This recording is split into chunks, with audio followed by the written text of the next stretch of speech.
आज के कार्यक्रम की शुरुआत कुछ इस तरीके से है। इतनी सी बात हवाओं को बताए रखना, इतनी सी बात हवाओं को बताए रखना, रोशनी होगी चिरागों को जलाए रखना, रोशनी होगी चिरागों को जलाए रखना। लहू देकर जिसकी की है हिफाजत हमने, अरे लहू देकर जिसकी की है हिफाजत हमने, ऐसे तिरंगे को सदा दिलों में बसाए रखना, ऐसे तिरंगों को सदा दिलों में बसाए रखना। आज सलाम है उन वीरों को जिनके कारण ये दिन आता है।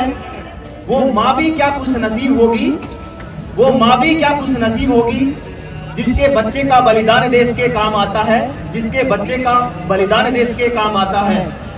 आदर, अभिनंदन, आभार, नमस्कार, आदाब, सत श्री अकाल।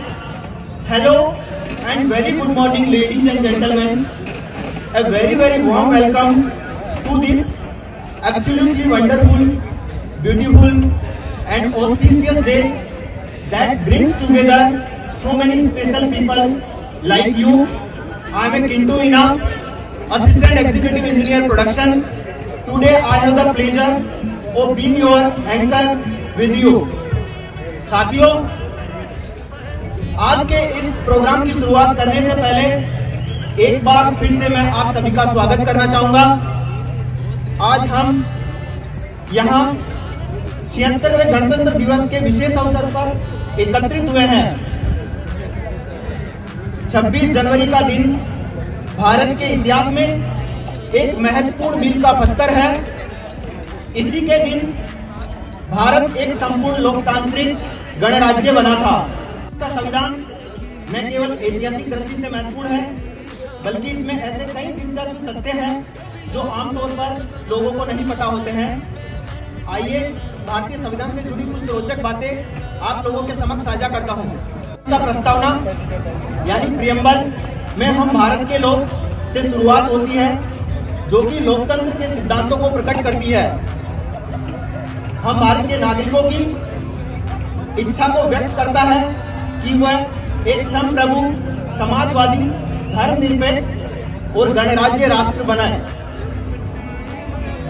भारतीय संविधान को तैयार करने के लिए संविधान सभा की बहुत सारी बैठकों का आयोजन किया गया था। उसमें कुल 299 सदस्य शामिल थे। ये बैठकें दिल्ली में आयोजित की जाती थी और कई दिनों तक, देर रातों तक ये बैठकें चला करती थी। जब भारतीय संविधान 1950 को लागू हुआ था, तब उसमें 395 अनुच्छेद और 8 अनुसूचियां थी। हालांकि आज के समय ये बढ़कर लगभग 450 के आसपास हो गई है, क्योंकि समय के साथ विभिन्न संशोधन किए गए हैं। भारत का संविधान अंग्रेजी में लिखा गया था। इसमें पन्नों की संख्या लगभग 2000 के आसपास थी। यह संविधान भारत की विशालता और विविधता को ध्यान में रखते हुए बहुत ही विस्तृत रूप में लिखा गया था। भारतीय संविधान का जो अंग्रेजी संस्करण था, उसमें 1950 में 14 अन्य भारतीय भाषाओं में अनुवादित किया गया था।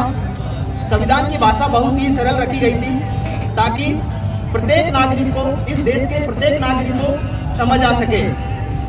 भारतीय संविधान को एक सामाजिक समझौते के रूप में देखा जा सकता है, जिसमें विभिन्न जातियों, धर्म, वर्ग के बीच समानता और न्याय सुनिश्चित करने के लिए विशेष प्रावधान किए गए हैं।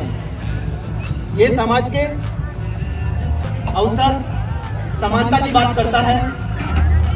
भारतीय संविधान में यह सिद्धांत विशेष रूप से जोड़ा गया था कि भारत एक धर्मनिरपेक्ष राज्य है। इसका मतलब होता है कि राज्य का कोई धर्म नहीं होता है और यह सभी धर्मों के लिए समान दृष्टिकोण रखता है। यह भारत की धार्मिक विविधता को बढ़ावा देने का एक तरीका था। भारतीय संविधान में directive principle of state policy यानी नीति निर्देशक तत्व का प्रावधान है, जो राज्य के नीति निर्देशक बनने में मार्गदर्शन करता है। हालांकि ये सिद्धांत कानूनी रूप से बाध्य नहीं है, लेकिन इसका उद्देश्य राज्य में समाज की भलाई के लिए काम करने को प्रेरित करता है। भारत का संविधान केवल अधिकारों पर ही ध्यान नहीं देता है, बल्कि ये नागरिकों की कर्तव्यों का भी उल्लेख करता है। अनुच्छेद 51A में भारतीय नागरिकों के कुछ मूल कर्तव्यों का उल्लेख किया गया है, जैसे कि राष्ट्रीय ध्वज का सम्मान करना, पर्यावरण की संरक्षण करना, संविधान की आस्था को बनाए रखना।